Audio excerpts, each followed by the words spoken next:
Signal message highlights, except I'm going to deliver it in the way I would be asking questions in a hearing because I'm not like our Congress. Mr. Waltz, could you please share with us the name that you have Jeffrey Goldberg stored in your phone?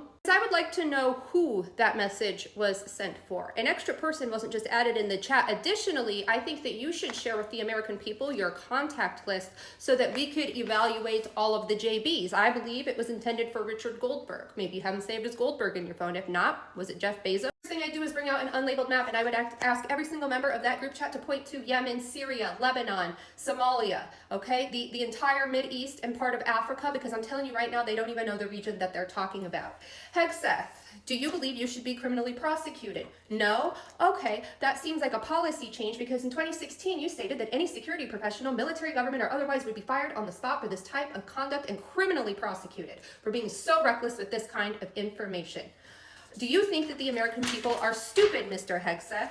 You don't. Okay. Well, I find it interesting that you really focus on messaging because you go on to say that messaging is going to be tough no matter what. You say that nobody knows who the Houthis are. Well, I know who the Houthis are, which is why we need to stay focused on one Biden-failed and Iran-funded. So it seems to me that if you need to stick to a two-pronged talking point, one of which deflects responsibility, the other one, xenophobia, then I don't think you understand the messaging of this war. So could you please explain to the American people in depth, we have all day, why this operation was necessary without placing blame on Joe Biden or referring to the fact that they're Iran-backed. Okay, so moving forward, do you know who else funds the Houthis? The number one funder, last time I checked, it is Russia, whom the United States has actually aligned itself with. And you've been really critical about sending aid to Ukraine.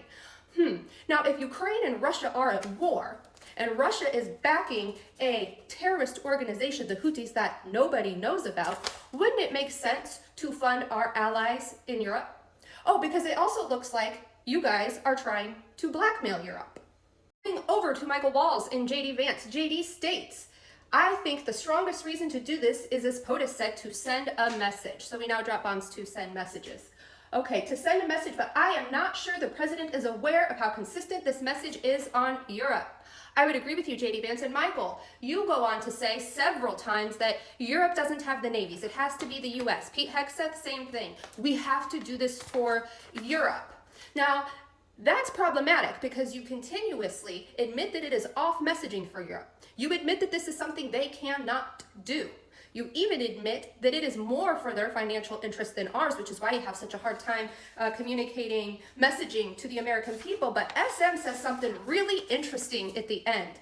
We soon make clear to Egypt and Europe what we expect in return. So we also need to enforce such a requirement. If Europe doesn't remunerate, then what? You don't even have a plan.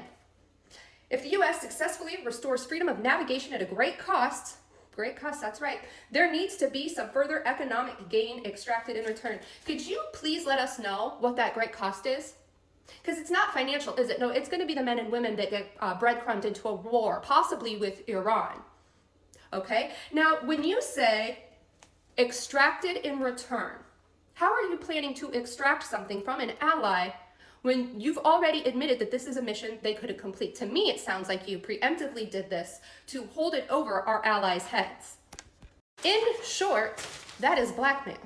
Circling back to JD Vance, do you think that the American people are stupid? Because you say that 3% of trade runs through Suez, 40% of European trade does. There is a real risk that the public doesn't understand this or why it's necessary. Can you explain to the public why it's necessary? Furthering why messaging would be hard, you go on to say, I'm willing to support the consensus of the team and keep these concerns to myself, but there is a strong argument for delaying this a month. Doing the messaging work on why this matters, seeing where the economy is, etc. Yeah, it's going to come to great cost to the American people. What messaging, JD Vance, do you have for the American people? Because again, we have all fucking day. Why don't you explain to the American people why this operation was necessary without pointing to Joe Biden or Iran, backed specifically because you humiliated Zelensky and defended Vladimir Putin, who is one of the biggest backers of the Houthis in the world. So specifically, Joe Kent, you say that there is nothing time sensitive drawing the line. We'll have the exact same options in a month. the Israels will likely take strikes and therefore ask us for more support to replenish whatever they've used against the Houthis, but that's a minor factor.